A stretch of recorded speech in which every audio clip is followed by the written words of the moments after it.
Long ago in a distant land. It had been 5 years since Goku defeated Piccolo, the wicked Demon King, who once shook the world with fear. Now the legendary hero and his wife Chi-Chi had retired to a quiet home in the mountains. Outside, their young son Gohan was studying when his father called out, "Gohan, let's go fishing, son!" The boy eagerly set down his pen and paper, licking his lips. "Oh boy, fish!" he exclaimed, running toward him. Goku smiled as he caught sight of his 5-year-old son. Together they went fishing using one of Genius Bulma's inventions. "Daddy, what's that?" Gohan asked, pointing. Goku grinned. "It's a duplicate of my old tail when I was a kid," he explained. "You attach it to your lower back through your pants." Goku wiggled his rear end to make the tail move, making Gohan giggle. Goku dipped the fake tail into the water, gently swishing it back and forth, waiting for a big fish to bite. With a sudden tug of his hips, he yanked a fish from the water, then leapt into the air and delivered a powerful kick, striking the fish mid-flight. Gohan clapped, smiling as his father dragged the fish over to the fire. The two sat quietly as the fish crackled on the flames. "Daddy, can I catch a fish next time?" the boy asked innocently. "Next time, Gohan.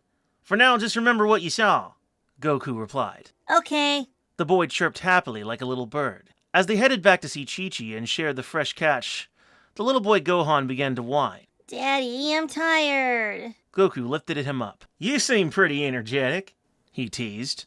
"You just wanted a shoulder ride, right?" he asked with a wink. "Yeah." Gohan blushed. Back at their house, the cooked fish was dragged across the ground and tossed onto the table. "Ma, that's the biggest fish I've seen since marrying you," Chi-Chi remarked, planting a kiss on her husband's cheek. The little family sat down to eat. Meanwhile, Goku's old allies, those who had survived the Demon King Piccolo, had met with Kami in his Sky Temple, eager to train. Kami allowed them entrance, recognizing these young men as special, not as pure as the hero Goku, but key to defeating Piccolo if he returned. For 4 long years they trained with Kami, learning the same techniques as Goku had, as insurance against Piccolo's inevitable return. The trio left the temple confident in their new powers. Kami sighed deeply as he watched them go. "Mr. Popo," he huffed. "Kami-sama, those 3 fighters are leaving stronger than even Goku was when he departed," Popo informed him. "Maybe it's time for you to receive the wish of eternal youth, since you cannot die," Popo suggested with a smile. "No, Mr. Popo," Kami replied firmly. "I can die. A Kami must die. We are mortal gods, and I am a spirit of the earth." "Then let me retrain you. I can make you strong again," Popo said excitedly. Kami paused, his mind racing. Perhaps what he truly needed was to understand how Piccolo had kept secrets from him. Since their minds were once connected, he looked at his attendant and smiled. "Very well. Restore my strength, old friend. I will face my inner darkness. I will not run any longer," Kami declared. The presence of the 3 eager heroes, hearts purer than most, had reinvigorated him at last. Kami entered the room of mind and body, meditating for 9 days, as he sought to sense Piccolo's thoughts. In time, he did. Piccolo had not been hiding anything. Kami's own senses had simply grown dull. Mr. Popo took Kami through the motions of training once more, while below, Piccolo meditated and confronted his inner self. He had even mastered the multi-body technique, inspired by watching the superhuman Ten Shinhan. Time passed, and Goku's friends gathered at Kame House. Ten Shinhan, Yamcha, and Krillin, though Bulma was nowhere to be seen. Roshi greeted them at the door. Krillin came in first, followed by Yamcha, head hung low, with Ten Shinhan placing a supportive hand on his shoulder. "You don't always need an invitation to visit, you know," Roshi snarked, guzzling his beer. "Sorry, Master. We were training with Kami in the Sky Temple and we just finished," Ten Shinhan explained. Roshi cringed. "God? Why, well, guess you must be really worried about Piccolo." "He sure is. He just keeps getting stronger and stronger, and so will we," Krillin said confidently. As they settled in, Chaozu found the kitchen to whip up some ramen. Yamcha still hung his head. "Something happened to Yamcha?" Roshi asked. Bulma dumped me. Yamcha sighed, curling one leg into his arm, seated on the couch. I found all my stuff on the sidewalk. It's in a storage unit now. "What you do, touch your boobs?" Roshi asked, obviously drunk. "Master, don't you think you should apologize to Yamcha?" Krillin said, shocked at Roshi's rudeness. Sorry about that. Seems I've had a few." Roshi laughed, just as a knock came at the door. Roshi opened it, and everyone cheered instantly. "Goku!" They shouted joyously as he stepped inside. "Hey, guys!" Goku said cheerfully. Gohan clinging to his back leg. Who's the kid? Ten Shinhan asked. He's my son," Goku replied, as everyone looked shocked. Roshi, Krillin, and Yamcha huddled near their friend. "Does he ever change when he looks at the full moon?" Roshi asked, terrified. Yeah, like get big and hairy? Yamcha added, sweating. "No, we go to bed pretty early. Why?" Goku asked, confused. "No reason," Roshi and Krillin said in unison, as Gohan played with a crab. "So, is he gonna train?" "Only a little. Chi-Chi said since the times are peaceful, he only needs a little exercise. Kids like him should study," Goku said. "Boy, you sure changed," Roshi observed. "Who'd have thought I'd hear that from you?"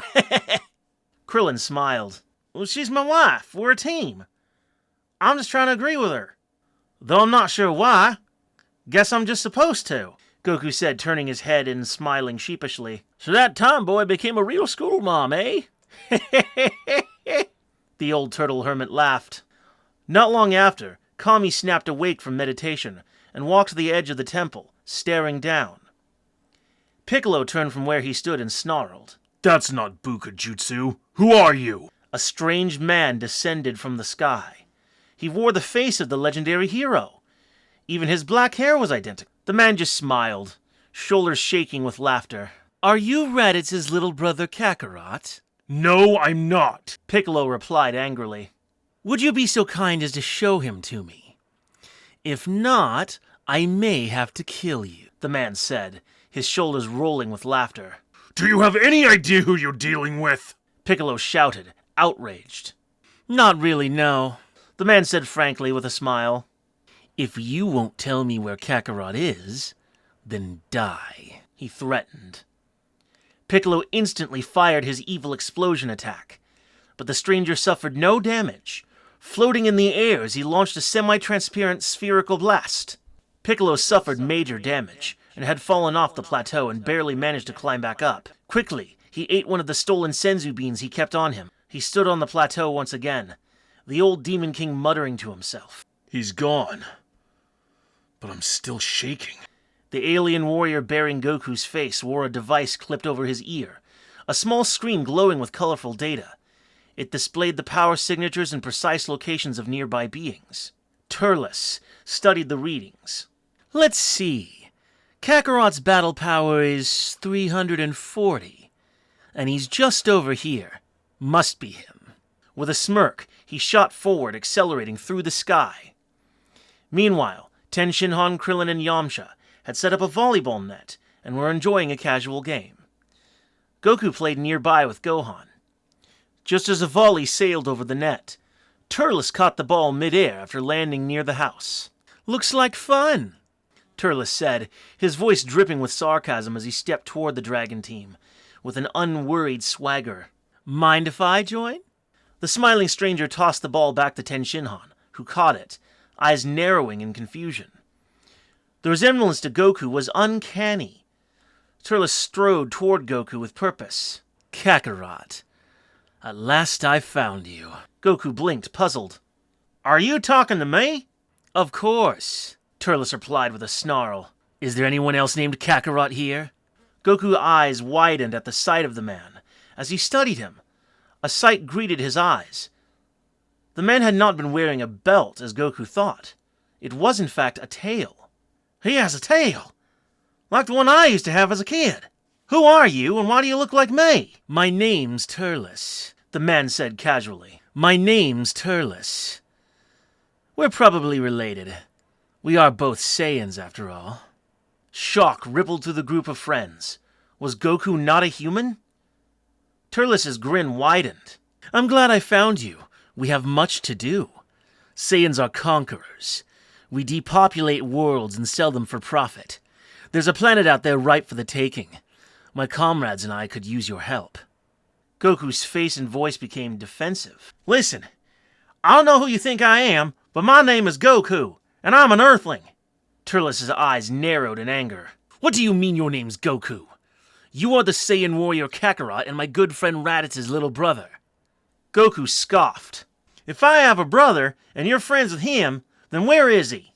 A bead of sweat formed and traced down the side of Goku's cheek, as he could sense the power of the uncanny stranger. He couldn't handle the hazing from Nappa and Vegeta. If only he could see you now, Kakarot. It's a shame you've forgotten your own kind. Goku took an angry step forward. Muten Roshi's voice cut through urgently. Wait, maybe he's telling the truth. What do you mean? Roshi nodded gravely. Your grandfather once told me a story about a baby boy with a tail. A savage and violent child who fell into a ravine and hit his head. After that, he became a good little boy. Turles scowled. That's it! You hit your head and lost your memory! Damn it, Kakarot! We sent you here to wipe out every living thing on this planet! Turles yelled. Everyone fell silent, stunned. You send innocent babies to other worlds? To slaughter the inhabitants? Yamcha said, voice shaking. That's heartless. Tenshinhan finished, visibly disturbed. Goku squared his shoulders. I don't care. My name is Goku, and I'm from Earth. Now get off my planet. The sweat beading on Goku's face became even more obvious. But he had never backed down before. Turles sneered. Oh, cursed mental gymnastics. Look at my face, Kakarot. See yourself in it. Join us. It is your destiny.